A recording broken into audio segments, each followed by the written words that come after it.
Welcome to Guided by Amal, where today I'm going to show you the easiest way to create proxies. So what are proxies? Proxies are unofficial or substitute cards used in place of real cards for gameplay.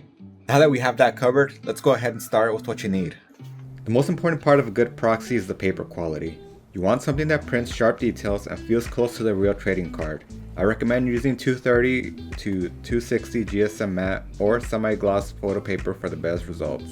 Once you have your designs ready, print them using an inkjet printer. Inkjet printers work best because they give you high quality colors and details that mimic the look of a real card. I've listed some of the websites where you can get your designs in the description below. After printing, it's time to cut your proxies. You have two options here, a paper slicer, which is recommended. This gives you straight, even cuts for clean edges. Scissors, which work fine if you take your time, but edges might not be as precise. To make your proxies look more authentic, use a corner cutting tool. Most trading cards have rounded corners, and this tool will help match the shape perfectly. And finally, make sure to sleeve up your proxies. If you want to make them feel more authentic and a little bit thicker, you could put a common card, an energy, or land card, so it could feel and mix in perfectly with the rest of your cards. When is it okay to use proxies? For casual play or games with family. Most players are finals proxies in friendly games, especially when you don't want to spend hundreds of dollars on a single card. Proxies are also great for testing decks before committing to expensive cards. Some collectors use them as display purposes when they don't want to use their rare, expensive, or vintage cards, and they use display proxies to avoid damaging the originals. When is it not okay to use proxies? The main one is in official tournaments. Official tournaments do not allow proxies. Never use fake cards in sanctioned events.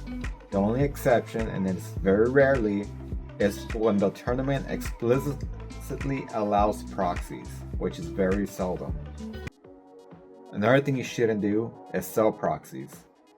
Avoid selling proxies as real cards because it is illegal and it violates copyright and trademark laws.